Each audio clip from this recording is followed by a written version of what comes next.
Kim, what's on your radar? Next Tuesday, we Californians cast our ballots on whether or not to recall our governor, Gavin Newsom. And one thing that has really stood out to me during this special election is how little Democrats seem to have learned from the failures of Hillary Clinton's campaign in 2016.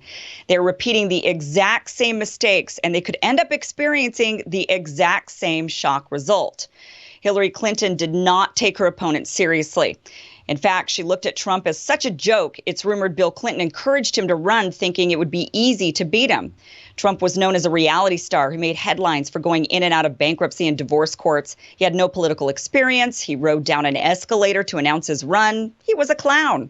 And this really isn't all that different from how Democrats have treated Elder. Yesterday, a woman here in Venice threw an egg at Larry Elder while wearing a gorilla mask. Now, making fun of Trump's little hands or orange appearance was definitely a form of bullying, something Democrats claim they are against. But wearing a gorilla mask while protesting a black candidate feels blatantly racist. Now, Democrats have also largely written Larry off as a non-serious candidate who is just a conservative radio talk show host with no political experience. At the beginning of the recall effort, when the only known name to throw their hat in the ring was Caitlyn Jenner, Democrats figured they had this whole thing in the bag. Caitlyn didn't pull serious numbers. When Elder decided to join in on the fun, Democrats continued to sigh a breath of relief, grateful that someone as serious as, say, action movie hero Arnold Schwarzenegger wasn't running. As Larry Elder began to pick up momentum, Democrats began to pay enough attention to start using their typical fear-mongering tactics similar to what they used against Trump. If he wins, our values will be at stake. Our morals will be in question. Racists will win, they said. But obviously, they can't quite use that last line against a black candidate. So instead, they say Elder will usher in Trump's agenda, even though the California state legislature is run nearly exclusively by Democrats, leaving Elder as posing no real risk to much of anything. They say Elder will turn California into Texas, which honestly isn't really much of a rallying cry. I mean, many Californians would love for Cali to be more like Texas so they wouldn't have to flee in droves towards the Lone Star State. But again, not likely to happen. They say if Larry Elder wins, he might appoint a Republican to replace Dianne Feinstein, altering the balance of power in the U.S. Senate. Now, this is certainly more of a possibility, but whose fault is it? If it's anyone's fault, it's Dianne Feinstein herself for running again for a 6-year Senate term at the age of 85. Another way the Newsom recall election mirrors that of Hillary Clinton's presidential campaign is the disdain for the voter. Clinton infamously called those who supported Trump deplorables. The media painted them as racist, uneducated bigots, even though many of them had actually voted for Obama twice in previous elections. And it's no different here in California. Those of us who have supported the recall election have been called QAnon followers.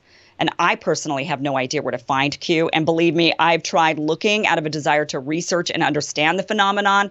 But as the recall has gained more and more signatures, it's become harder to paint millions of us Californians as conspiracy theorists. They now have moved on to such language as anti-vaxxers and just plain old Republicans. Arnold Schwarzenegger, speaking to CNN's Dana Bash, said almost half of the people that are running are not Republicans. So it is incorrect to say to the people that it is a Republican power grab. And it isn't. Voters on both sides of the aisle are pissed in this state, and it mostly has to do with Newsom's pandemic response. We were the first to shut down and the last to open up. Extended lockdowns forced thousands of small businesses to go under, and people's livelihoods and retirements were put at risk. Meanwhile, Newsom identified Hollywood as an essential service, allowing entertainers to get back to work before regular old small businesses in our neighborhoods.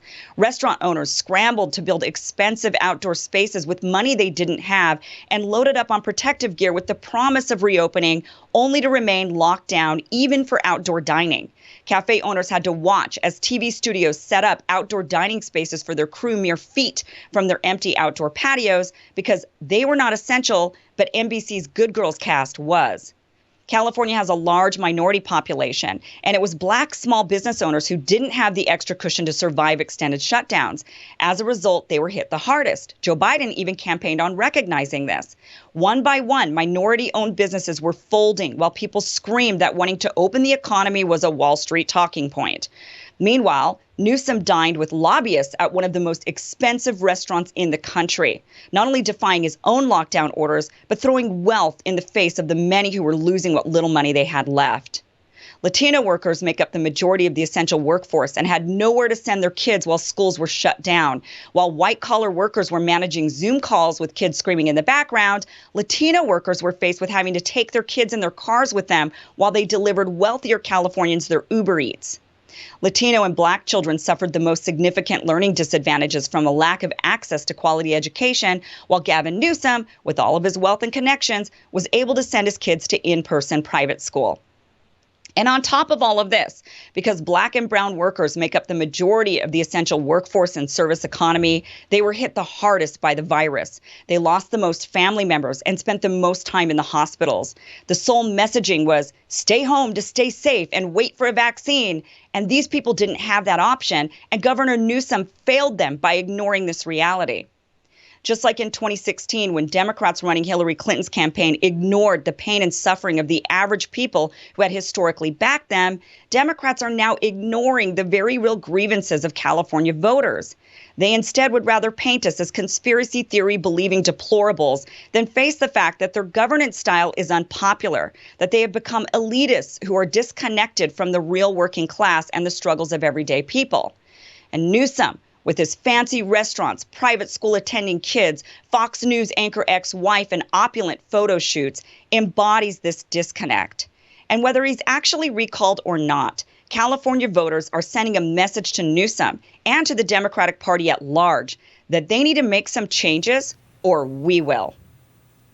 And Ryan, I want to ask you about this in particular because this is being painted as a Republican effort or, a bunch of conspiracy theorists here in California. And I can tell you that what we're finding is that Latino voters are not showing up for Gavin Newsom on this recall. New York Times just did an expose on that, showing that they're apathetic. They're kind of feeling like, you know what, we don't really like this guy.